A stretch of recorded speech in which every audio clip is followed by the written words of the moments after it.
Montana Territory. 1883, the wagon rattled down the dirt road as the town of Bridger Creek came into view, its buildings weathered by years of wind and dust. The woman inside sat stiff-backed, her hands clenched in her lap. Her name was Rosalind Larmer, and she was being returned like an unwanted parcel. "They said you changed," the sheriff muttered from the driver's seat. "Should have known better. Folks don't forget what you were." Rosalind didn't respond. She stared ahead, jaw locked. The words didn't hurt as much as they used to. She had already survived worse, being abandoned by her husband, left to raise 2 children alone, and then losing them both to fever the same spring she'd turned 21. Her past had always followed her, whispered behind her back, shouted in her face. The wagon jerked to a stop in front of the general store. The sheriff jumped down, then looked back at her like she was a chore he was finally done with. "You're the town's problem again," he said. "Try not to stir up more trouble." She stepped down without a word, boots touching the earth like she was planting herself there. Her dress, though modest, was worn at the hem. In her arms she held only a small satchel. Everything she owned could fit inside it. Eyes followed her from porches and behind curtains. The whispers started quick, and they were not kind. "Back again. She always comes crawling. Some women just don't know shame." Rosalind didn't flinch. She walked down the center of the street like the words couldn't touch her anymore, but they did. Inside, they echoed louder than any gunshot. She passed the saloon, the bakery, the church. No one offered a smile, not even a nod. She didn't expect one. At the edge of town, near the livery, a man leaned against a post, chewing a blade of grass. He watched her like he was trying to figure out a puzzle. His hat was tipped low, but not enough to hide the sharp line of his jaw or the steady gaze beneath it. "Rosalind Larmer," he said, voice deep and sure. She stopped. She didn't know him, not at first. "You're Quillen Cade," she said slowly, the name falling from her lips like something half-remembered. A flash of something crossed his face, maybe relief, or something deeper. "I was 16 the last time I saw you," he said. "You helped my mother when she was sick. Brought her soup every morning, even when folks were saying you shouldn't be near decent people." Rosalind blinked. She remembered now. The boy with the broken boot and the quiet eyes. "You were just a boy," she said. "I am not anymore." His voice had changed. Low and calm, like a man who did not rush his words or make promises he could not keep. "What do you want?" she asked. Quillen straightened, walking toward her. He was taller than she expected, with shoulders broad from years of ranch work and hands rough with calluses. There was dust on his boots and sun on his skin. "I want to know why you're back," he said, "and what they think you did this time." Rosalind's mouth twisted. "They think I'm always guilty. That's the easy answer. And what's the truth?" She paused. "The truth is I tried to build a life somewhere else. But the man I trusted, he didn't want a woman with a past. Once he knew, he sent me away with harsh words and a ticket back here." Quillen's jaw tightened. "What did he say?" Rosalind looked down. "That no man wanted a woman with 2 dead children, a name dragged through dirt, and a reputation she could never wash clean." Quillen stepped closer. "He was a fool." She met his eyes, daring him to flinch. "You do not even know the half of it." "I do not need to," Quillen said. "I want every piece of you, Rosalind, even the ones you think no one could ever want." The wind caught the strands of her hair, tugging them loose around her face. He reached out slowly, brushing one behind her ear. His touch was gentle, like he was afraid she might break. "I am not asking for anything from you," he said. "Just a chance to prove I am not like them." Her voice caught. "Why?" "Because I remember the way you looked at my mother like she mattered. Because I have not forgotten the girl who walked through fire and kept going." She turned away, blinking fast. "You do not know what you are asking for." "I do," he said. "I am asking for the truth, and a chance to stay beside you while you tell it." She did not speak. She walked past him toward the old boarding house, heart pounding.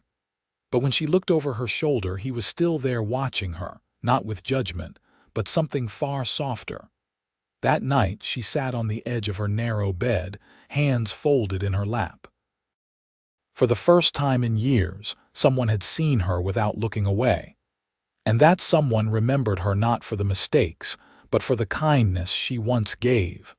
The town might want to return her to the shadows, but Quillen Cade had just lit a match. The morning came slow, gray light slipping through the warped glass of Rosalind's rented room. The chill of late spring clung to the floorboards, and she dressed with stiff fingers, pulling her shawl close before stepping outside. The sky hung low, the kind of overcast that quieted the world. She hadn't expected to find Quillen waiting at the base of the stairs. "You know, I hadn't figured on company," she said, pausing on the last step. "I figured you might need someone to walk with you," he said. "Folks'll talk less if I'm beside you. I'm not afraid of talk. Didn't say you were." She studied him for a breath, then stepped off the last stair. "Where are we going, you tell me? But if you're hungry, there's a woman who makes cornbread near the creek road. Keeps a pot of beans going most days. I haven't got coin to spare." "I didn't ask for any." Rosalind narrowed her eyes. "I don't need charity." Quillen's voice stayed level. "Wasn't offering that either. Just breakfast." They walked in silence for a time, boots stirring dust along the edge of the main road. A wagon rattled past, the driver giving Rosalind a long look before turning away. She didn't react. Quillen didn't either. After a while, she asked, "You still ranching?" He nodded. "With my uncle, mostly. North of town, near the low ridge. Got about 30 head. Small outfit. You never left. Had reasons to stay." She glanced at him sideways. "People don't usually stay in places that try to bury them. They don't always leave either." They reached the edge of town, where the buildings gave way to open grass and a few crooked trees. A lean-to stood near a split-rail fence, smoke curling from a stovepipe. Quillen stepped ahead to knock on the crooked door. A woman answered, her face lined but kind. She handed him a cloth-wrapped bundle without a word. Once they were walking again, he passed half to Rosalind. "Still warm," he said. She accepted it without thanks, but her jaw softened when she took a bite. They ate in quiet, the food simple but good, the kind that settled in a person's belly like a promise. "Why are you really doing this?" she asked after a while. He wiped his hands on his trousers. "Because I see something in you most folks forgot how to notice." "What's that?" Strength that didn't come cheap. Her eyes dropped to the ground. "You sure it's not pity?" "Pity fades. This don't." She looked up again, chewing slowly, then nodded once. She didn't offer more, but she didn't walk away either. They reached the creek after a time, water moving slow under the weight of last week's rains. Quillen crouched by the edge, tossing a pebble in. "I reckon you got places to be," he said. "I don't," she replied. "Not anymore." He didn't look up. "Then maybe you come out to the ridge sometime, see the stock. It's quiet out there, too far for whispers to reach." She studied the way his hat brim shadowed his face, the sure way he moved even without saying much. He wasn't trying to impress her. He was just there, steady. "I'll think on it," she said. He stood, brushing off his knees. "I'll be there either way." They walked back slower, not because they needed to, but because neither of them mentioned stopping. When they reached the edge of town again, Rosalind paused. "Thank you," she said, voice low. He tipped his hat, already turning to go. "Wasn't nothing. You know where to find me." As he walked away, she watched him until the dust swallowed his boots. That night, she didn't lie awake listening for the sound of judgment through the walls. Instead, she remembered the way he'd stood beside her without asking her to explain. It wasn't love yet, but it was the first thing that hadn't felt like loneliness in a long time. It was 4 days before Rosalind made her way to the ridge. She didn't tell anyone she was going. Didn't leave a note at the boarding house or ask directions. She remembered the way Quillen had gestured north of town, past the stone marker where the pines grew in a crooked line. She followed the trail until the air turned cooler, the scent of damp grass rising beneath her boots. The climb wasn't steep, but it was long, and by the time she reached the top, her shoes were scuffed and her skirts dusted to the knees. The land opened wide before her. A low valley stretched below, dotted with cattle and rimmed by cottonwoods just beginning to leaf. A small cabin stood near a split-rail fence, chimney puffing thin smoke into the sky. A man stood by the barn, sleeves rolled, a halter slung over one shoulder. He raised his hand when he saw her. "Didn't know if you'd come." "I didn't either," she said, brushing wind-blown hair from her face. "But the walls in that room feel closer each morning." Quillen nodded once and motioned her closer. "You walk the whole way. I don't own a horse. I've got a mule could use the exercise. Next time, take him." She stepped beside him, watching as he led a bay gelding into the barn. The animal snorted and stamped, but Quillen's voice was calm and even, the way a man speaks when he's done this 1,000 times without needing to prove a thing. "You always wanted this kind of life?" Rosalind asked, leaning against the fence. "No," he said. "At first I thought I'd head east.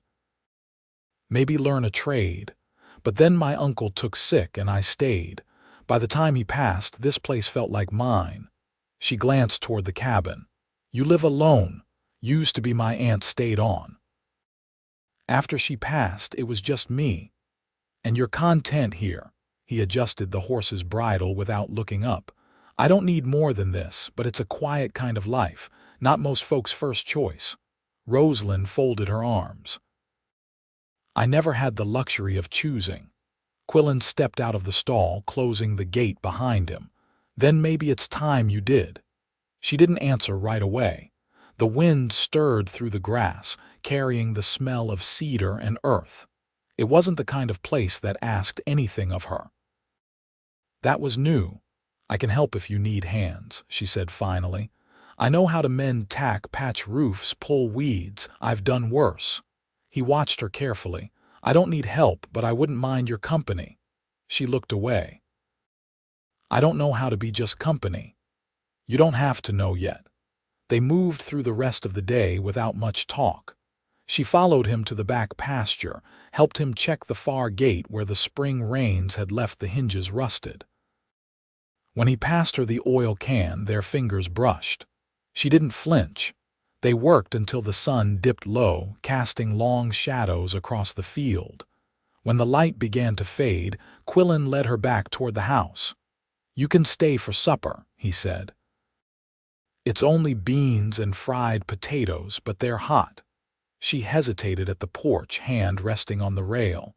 "I haven't sat at a table with someone in a long time."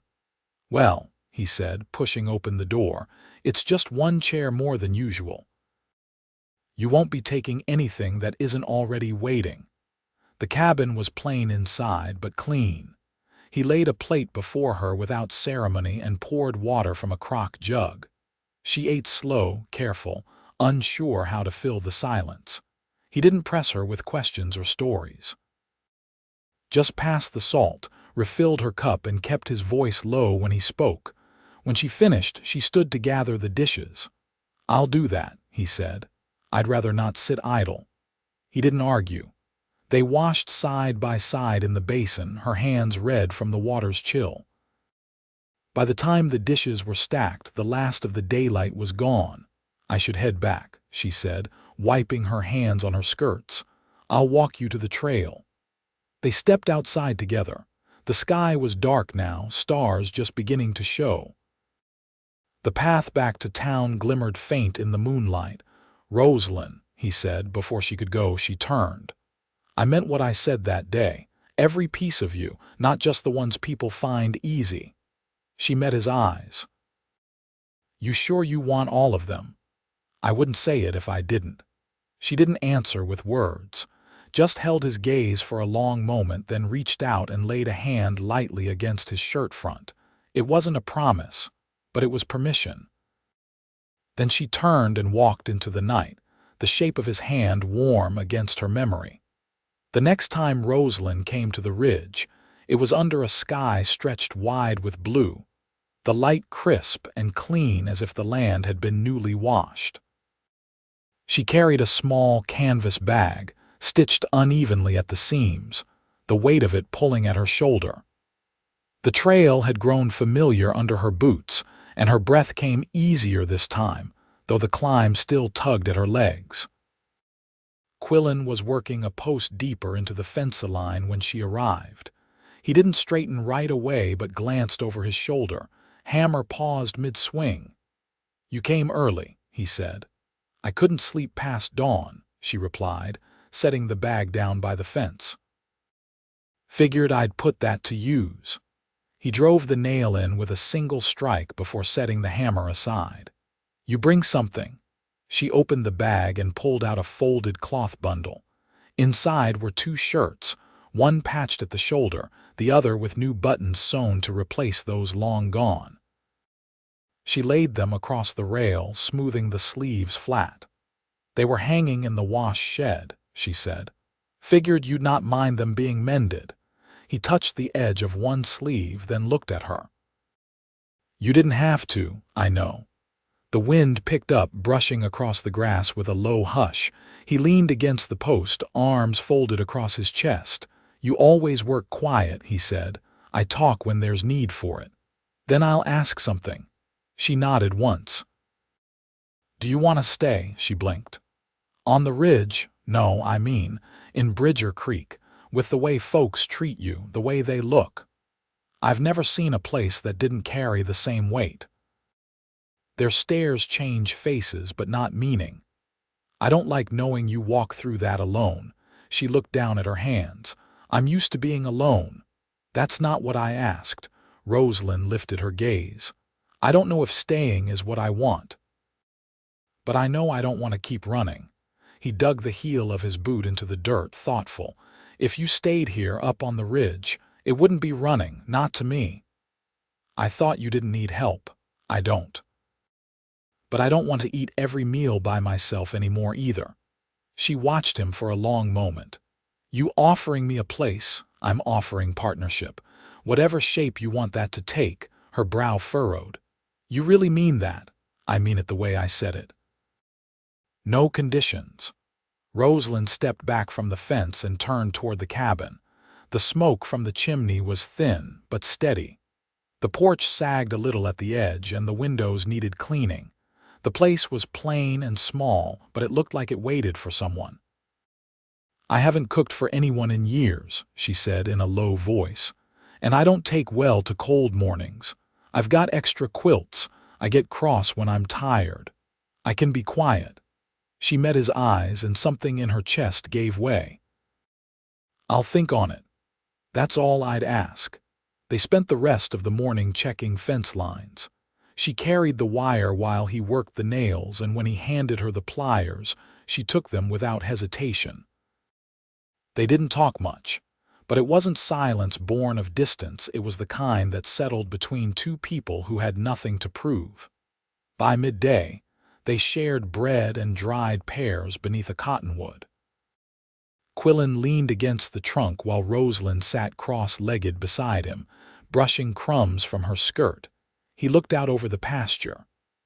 "When I was younger, I thought the measure of a man was how much land he could work.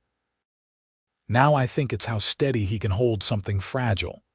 She didn't speak, but her fingers curled slightly in the grass, as if weighing that thought in her palm. He turned toward her. "You're not fragile, Rosalind, but what we could build, that might be," she finished for him. "And I know what it's like to have something shattered. Then we take our time, nail each board twice." The wind shifted, and with it came the scent of distant lilac from the creek gully. She closed her eyes briefly, letting it settle inside her. "I used to wonder what it would feel like to stop bracing for the next blow," she said. "Maybe this is it." He didn't answer with words. He just reached over and laid his hand on top of hers, rough palm to rougher knuckles. She didn't pull away. By early June, a rhythm had taken hold. Rosalind rose just after first light, tied her hair back with a scrap of homespun, and walked the ridge path before the sun burned through the morning haze. She'd begun bringing her own tools: needles, thread, a spade, a small knife with a bone handle. Quillen never asked her to help, but he'd cleared a place on the porch for her basket, and when she laid her hands to work, he let her be. That morning she found him near the spring house, sleeves rolled, sorting through a pile of irregular boards. "You building something?" she asked. He straightened and tapped one of the planks with his knuckles. "Chicken coop. Figured we'd do better with fresh eggs. I don't talk about ghosts, Rosalind." She glanced at the boards, then at him. "I can help with the frame." "I've done worse." He handed her a square and a measuring stick without another word. By midday, they'd set the foundation. Rosalind wiped her hands on her apron and leaned against the shaded side of the cabin while Quillen checked the level. Sweat traced a line down his temple and his shirt clung to his back, but his hands moved sure and steady. "You ever think about leaving here?" she asked. "Used to." "What stopped you?" He looked up from the frame. "Didn't want to spend my life chasing things that might not hold." She nodded once, turning the thought over.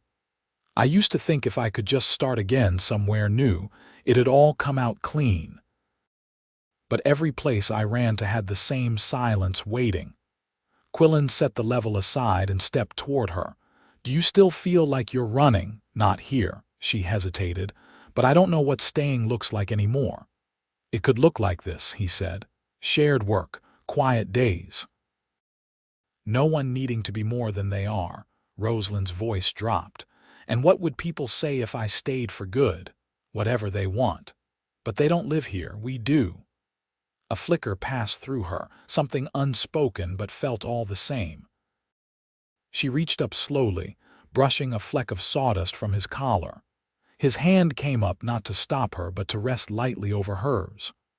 "I want to stay," she said. He didn't smile, didn't speak right away. He just nodded as if her words had settled something he'd already been carrying. That night, she unpacked her satchel for the last time. She took the room at the back of the cabin, where the window looked onto the ridge and the wind brushed through the pine like breath through a flute. He gave her space, didn't press, but a second chair appeared on the porch, and her pie tin found a place beside his on the shelf. Days passed. They repaired the roof together, planted squash and corn in the narrow strip behind the barn, and traded with a neighbor for 2 hens and a rooster. Rosalind mended her apron 3 times before Quillen finally brought her a bolt of calico from town, along with a tin of peach preserves and a bar of yellow soap. "You're spoiling me," she said, folding the cloth with care. "Not spoiling," he said. "Providing." She turned, brushing her fingertips along the edge of the tin. "You ever think about what comes next, every day? And I want you to feel like this is yours too, not just a place to rest." Her eyes softened.